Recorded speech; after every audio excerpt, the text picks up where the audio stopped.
Olá, consumidor, bem-vindo ao programa da ADECO, Associação para a Defesa do Consumidor. Como podemos fazer com que os nossos direitos de cidadão consumidor sejam mais respeitados? Como podemos ser mais conscientes com o nosso consumo, ambiente ou economia? Um dos primeiros passos a dar para ser um consumidor mais consciente e empoderado, com certeza, é informar-se com os programas da ADECO e aplicar na vida. Então, continue na nossa companhia, seja um consumidor consciente e empoderado. No programa de hoje temos os seguintes temas: campanha Água com Conta e Medida da ADECO Portugal. Em entrevista para a ADECO, a doutora Maria Lopes fala sobre os riscos e benefícios ao ambiente e à saúde pública da utilização das águas residuais. Informação jurídica sobre o que fazer em caso de falta de consenso entre herdeiros. No primeiro episódio do projeto Educação Financeira para um Consumo Consciente, as crenças negativas em relação ao dinheiro.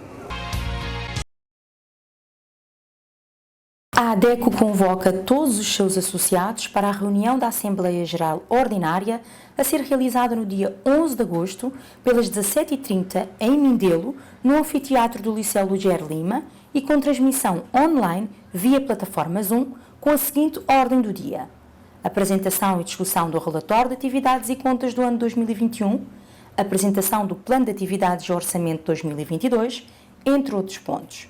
Estimado associado, a sua presença é indispensável na reunião. Participe! O planeta está a sofrer com a falta de água e a Organização das Nações Unidas alertou em 2021 sobre a problemática do aquecimento global estar aumentando a escassez de água a nível mundial. Se por um lado temos regiões que sofrem com secas severas, por outro existe o desperdício de água. Enquanto consumidores, devemos adotar comportamentos que permitam poupar este recurso vital.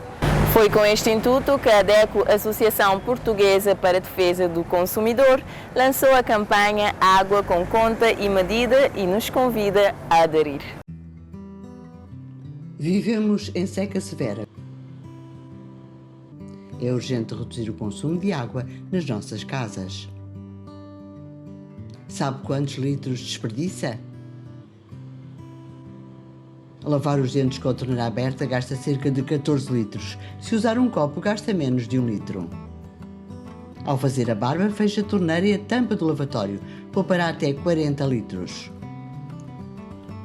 Duches de 5 minutos consomem cerca de 60 litros. Se fechar enquanto se ensaboa, gasta apenas 24.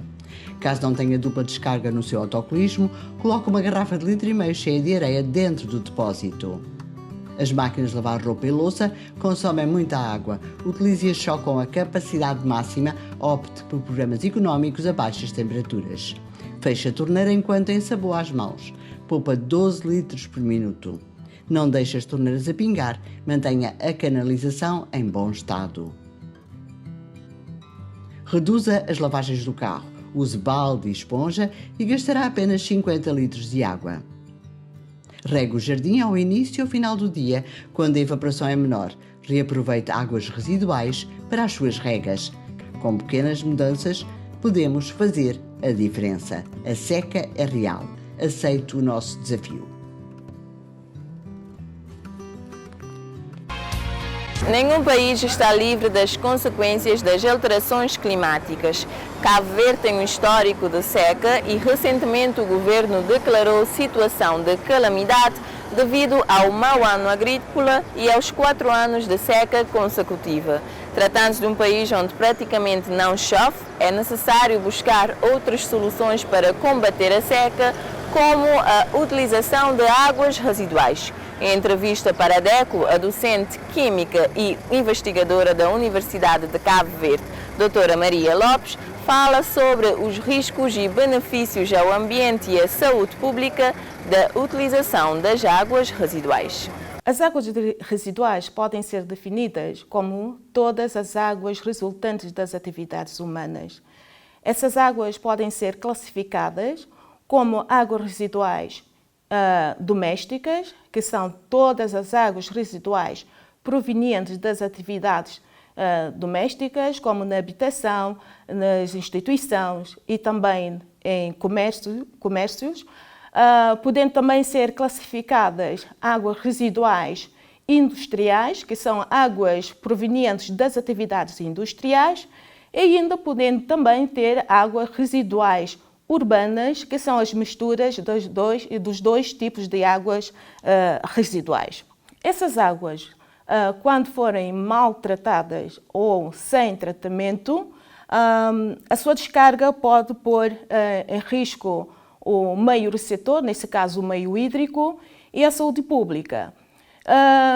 Se forem descarregadas no meio hídrico, pode acontecer, provocar dois problemas ambientais graves, que são a eutrofização, que significa quando tem um aumento ou descarga de efluentes rica em matéria orgânica, como fósforo e azoto, provocando aceleramento das algas e também das plantas marinhas e levando a contaminação do meio hídrico. Portanto, para tratamento das águas residuais, tem que cumprir a legislação vigente.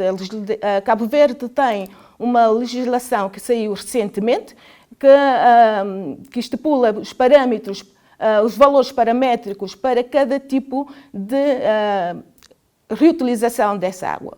Por exemplo, para irrigadios, temos uma legislação que estabelece a qualidade da água para esse efeito, e também para a descarga no oceano, também tem a legislação para este efeito.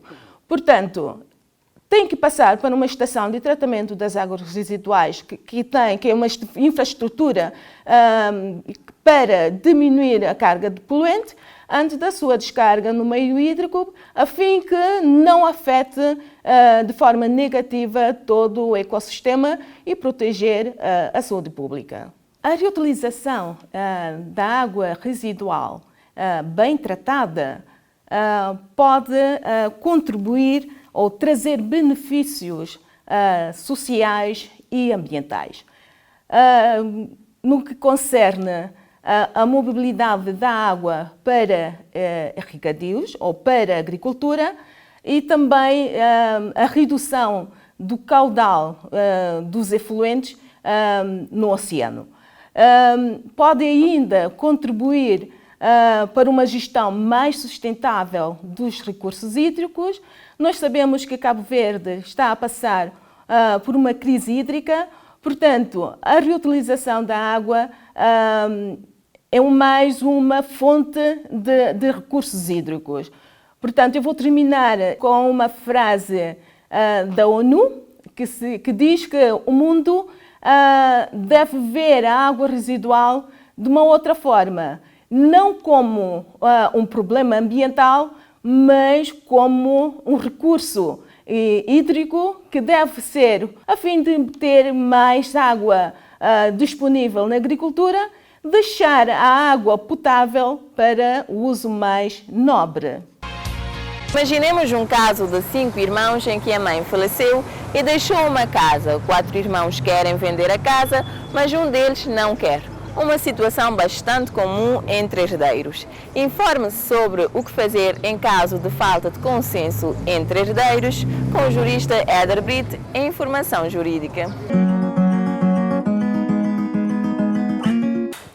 Enquanto existir uma herança indivisa, isto é, o património reconhecido antes de ser partilhado, há uma pessoa responsável pela herança, que é o cabeça de casal. A função é normalmente atribuída ao marido ou mulher ou ao filho mais velho. Mas, se existir unanimidade entre os herdeiros, pode ser escolhida outra pessoa. Se os herdeiros não se entenderem quanto à escolha da cabeça de casal, a nomeação é feita pelo tribunal de forma oficiosa ou a pedido de um dos interessados. Cabe ao cabeça de casal administrar a herança. Isto dá-lhe poderes, por exemplo, para solicitar a devolução de bens que deve administrar ou cobrar dívidas. É também a pessoa responsável por comunicar a morte à autoridade tributária e por iniciar o processo de partilha de bens através da habilitação de herdeiros. No entanto, se a cabeça de casal não for competente e zeloso, se ocultar bens ou se não cumprir com os seus deveres legais, pode ser afastado dessa função. Se apesar de todas as possibilidades dadas pela lei, os herdeiros não se entenderem, a solução pode passar pelo processo de inventário. Este processo pode ser iniciado por um interessado ou na sequência de um acordo entre todos. Pode decorrer também nos tribunais judiciais ou nos cartórios notariais, desde que exista unanimidade na decisão. No entanto, há casos em que o inventário tem obrigatoriamente de ser feito no tribunal, nomeadamente, se um dos herdeiros não puder intervir por estar ausente em parte incerta ou por incapacidade de facto permanente, por exemplo, ser menor, se for feito a pedido do Ministério Público, se estiver dependente de outro processo judicial. O pedido de abertura de inventário é analisado e os herdeiros são notificados com 30 dias para contestar.